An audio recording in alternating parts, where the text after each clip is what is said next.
going to turn it over to Kiska Jones, who is our Community Outreach Specialist. And I'm going to start sharing my screen as well, if that's okay, Kiska. That's fine. Thank you. Hello, everyone. She's already introduced. My name is Kiska Jones. I am your community specialist, outreach specialist for today. And just to give you a little background of what I do, I pretty much organize and manage programs and initiatives that promote community awareness. So whether it's feeding our homeless. We do dance events, which we'll get into a little bit later, to kind of like identify with our general population and just kind of engage with our community. And I thank you all for having me. So just to tell you a little bit about myself, I have over 15 years of service. I'm also the Fine Arts Director of South Austin Community Church, as well as the Next Level Mime and Dance. I'm also the founder of Keep Austin Dancing, as well as Diva Inc., and it tells you what it means there, divinely inspiring virtuous assets to the body of Christ. And I'm also a part of the illustrious Delta Sigma Theta Sorority Incorporated. Okay, so as you can see here, we're going to talk about how I engage and how our company engages in community. So one of the things that we do community development courses. It kind of like supports individuals on their career and development growth. So we offer resume writing. We also prep them for interviews, as well as how to dress for success. So that way they can go out and be a little more confident when they're going for the job of their dreams, right? And also we have Soul to Soul community projects. Now this project, it provides the perfect opportunity for us to become closer to the community. So we provide meals. Just on last week when it was kind of cold, we did go out and we purchased tents for those that were in need, who were of course sleeping in various areas without tents and coverage. We also provided personal hygiene products and just made sure that everyone was covered, as well as blankets, socks, whatever it is that they needed, we provided that for them. So with the Soul to Soul project, it's just making sure that we touch one soul at a time. And so doing projects like this, it kind of helps us to understand the needs of the community in which we strive to serve. And so that's why it's really important for us to make sure we understand the need and that we try our best to meet that need. When we go into like the Jump On It events, we had the opportunity. I don't know if you're familiar with Mr. Nick Turner. He's a really inspiration to the community. He's partnered with the city of Austin, where he provides avenues for different local and national artists to come together to showcase their events. And through that Jump On It event, Keep Austin Dancing, as well as Next Level Dance, had the opportunity to showcase on several different events. So we've done their Juneteenth, we've done their MLK, we've done, they have a summer program that they do where they take the kids to different colleges. So we've also had the opportunity to work with them in that aspect as well. Lastly, we have like our tech and our music program opportunities. So during the summertime, we have a 6 to 8 week program where we provide youth between the ages of, it's high school and pretty much college, where they come in and they take these courses that gears towards tech training as well as music production. So with the music production, they are with a musical engineer, and they learn the foundation pieces of how to record, how to do sound effects. They also have the opportunity to create their own music. And then at the end of the 6 to 8 week program, they're awarded with the certificate of completion, and they also have the opportunity to intern with that particular company. And Kiska, I know you mentioned that the majority of your work is done in the city of Austin, but if any of y'all are as directionally challenged as me, one wrong right turn and then I'm in Pflugerville. So my question is, would you happen to branch out your services to the surrounding cities of around Austin, or is it just specifically within Austin? Good question. And no, we do provide services all over. So whether we've even traveled to Houston before, San Antonio. So wherever there is a need, we make sure that we try to touch, even though we can't, the saying, you can't save everyone, right? But if we can just reach one or two, that's what we do. So no, it's not just open to Austin, it's wherever there is a need. So if there's somewhere in Georgetown, we've done Georgetown before, we've done Pflugerville before.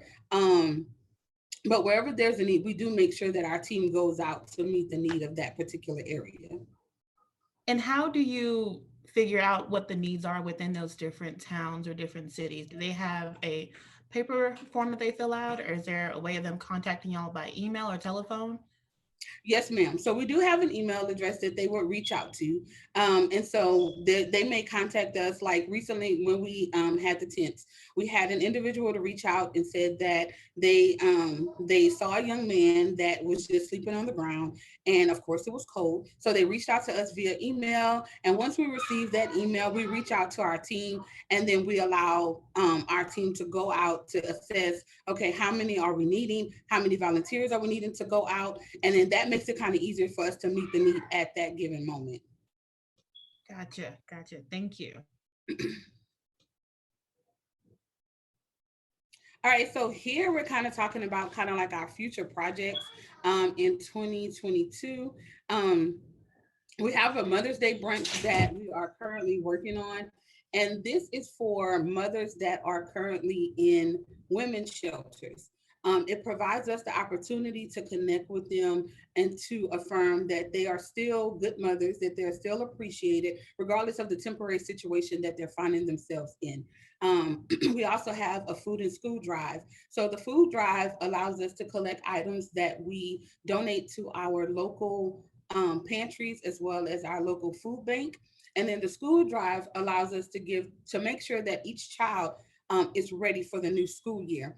We offer free health screenings. We have doctors and nurses that we've partnered with that provide that service. So it makes it kind of easier for us. But each kid and each family, they leave away with backpacks, school supplies. Some of them also leave with HEB gift cards. So we've been blessed to and awarded to partner with HEB for those type of things. As well as our mentorship program beginning next month. We're starting a pilot program with the UT Athletics where we're offering mentorship services for second to 12th graders. It will allow us, as well as the UT Athletics, to come together to one. They kind of came to us and they were like, hey, we want to do mentorship, but we want to do basketball. Okay, so how do you incorporate basketball with second to 12th graders? So you have some people that like basketball. Me, myself, I can't really tell you too much about basketball. I watch it for the uniforms. Hey, they got nice uniforms. That's about it. But it provides us a way to introduce one youth to something that they may not get a chance to see. So we also have been awarded tickets to go to the games. So those participants in the pilot program, they get to go to the games that they have. So that's a part of it. That's something that's kind of neat for us because you have some children that may not never go to a live basketball game. So we're really excited about that pilot program. And then in December, we're looking to have a family Christmas celebration, which pretty much is a give back. So we're looking to do live entertainment. We're serving food and we're allowing for the youth to come in and select Christmas gifts to bring home. So that way, their families can have one less gift to worry about, one less thing to stress about, and just come together and have a good time. We know that we're in the midst of this pandemic. And so hopefully we're able to, our goal this year is to service 100 families. Next. And before we move on, I know we have a couple of people here in this meeting that aren't quite familiar with the layout of Texas. The University of Texas that Kiska and her group are partnering with is a big school, and it is a big deal to have children that come from inner parts of the city who have never seen a four-year college university, or even being able to work with students that are a part of higher learning. This will give them the idea or the opportunity that I too can educate myself past primary schooling, as well as partnering with the food drive with HEB. I personally believe that HEB is the creme de la creme of grocery stores in Texas. So just being able to not only partner with them, but having someone with such a big name being a part of these communities is a big deal for these children. And it's really great to see that impact happening. Yes. So here we have my passion for community. When Courtney reached out to me, she knows I'm more of a background person. And so she was like, you have such a passion for community. Like, why is that? One of the things is impact of engaging. And one of the things that I shared with her was um, I lost my home twice due to a hurricane. So in 2005, there was Katrina.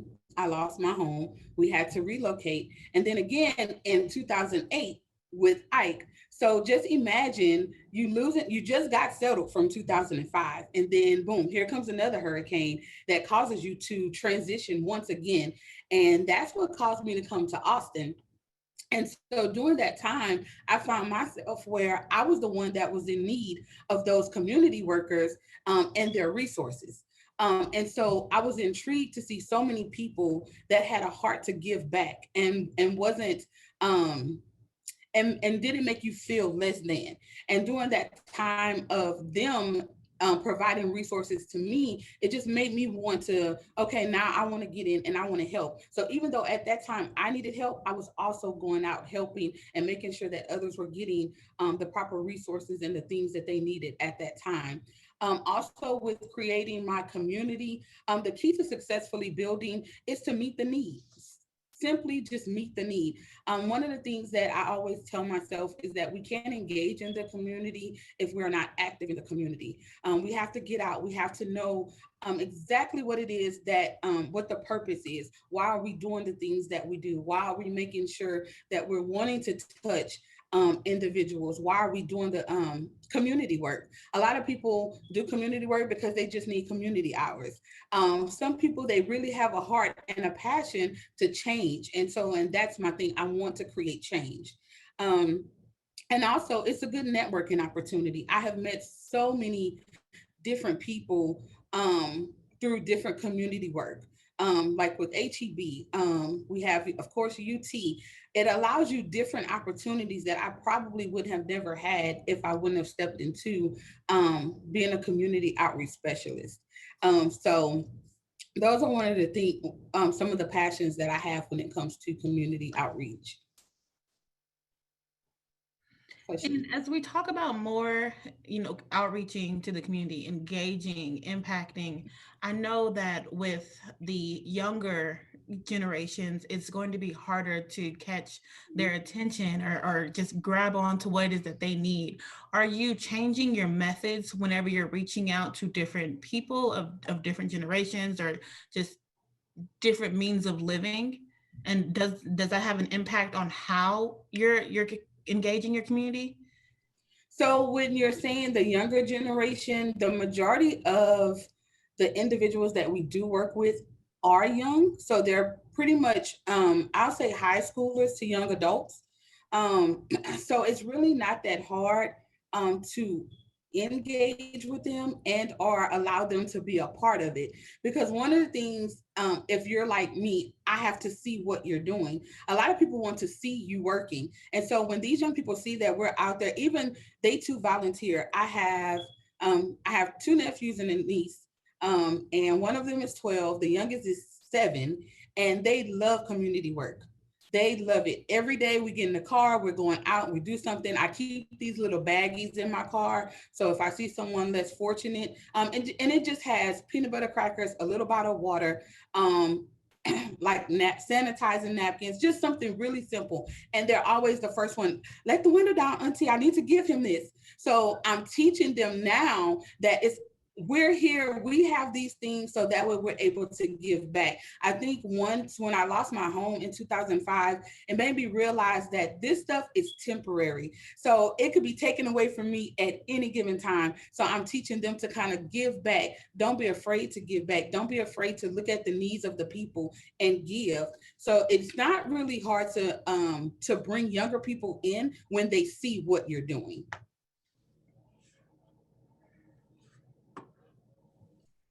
So the different platforms that we use to impact the different communities, of course, we're all aware of social media as far as Facebook. You have Instagram, Twitter is a big thing. I still have not caught on to the whole Twitter sensation, but that's one of the big things. And when I first started, y'all, it was just really face to face. It was just really me getting out there, and I was in my little Honda Accord, and I had boxes of food that I would just go out in the community, and I would see someone and I'm like, hey, I have hot food here. Would you like a plate? That's how it starts out. And sometimes face to face interaction is the best. But we know that with social media, you can reach a larger market and more people with the shares and the different views and the things that you offer. With our social media, it's I've noticed that so many people reach out to us that don't even live in the Austin area, but they want to be a part, whether they want to sow financially or they want to send clothing items or they want to send. I have gotten Amazon packages full of groceries. So you still can be a part of the community service work, even if you're not in the area. So you're still making a difference.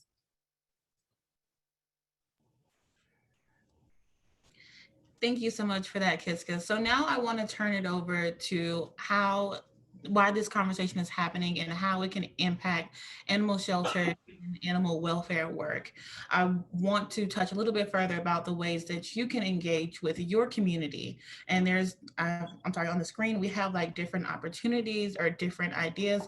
But what I really want to drive home is there's always a way for you to reach out, even I know through the pandemic. The goal is to talk to your town, your community, and it's not just who you're working with within the shelter. We also want to keep in mind that there aren't that many people in the community who know, oh, well, if this is happening to my animal, who should I go to?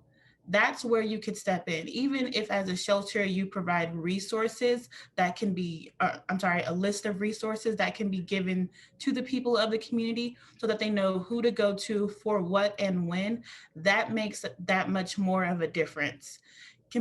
Engaging with your community and having that opportunity to network with them is going to not only build a rapport that's necessary to have people coming back to your shelter for more needs, but also knowing that you're trustworthy and you can be helpful in the time of need.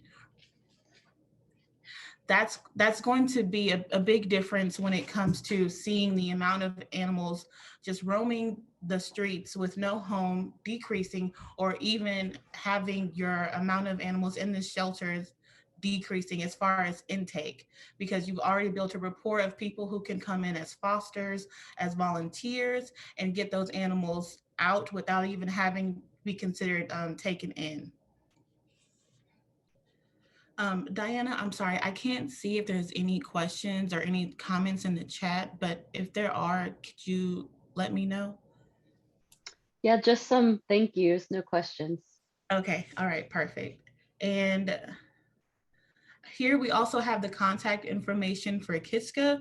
Right now, her website is still being developed and remodeled. So if you have any future networking opportunities where you might want to bridge the gap of human impact and animal impact, her email is provided, and I can also drop it in the comment section below. And if you also want to see how she keeps Austin moving through dance, you can follow her on her TikTok page as well. That's added there. Other than that, I believe I'm done with the presenting portion of today.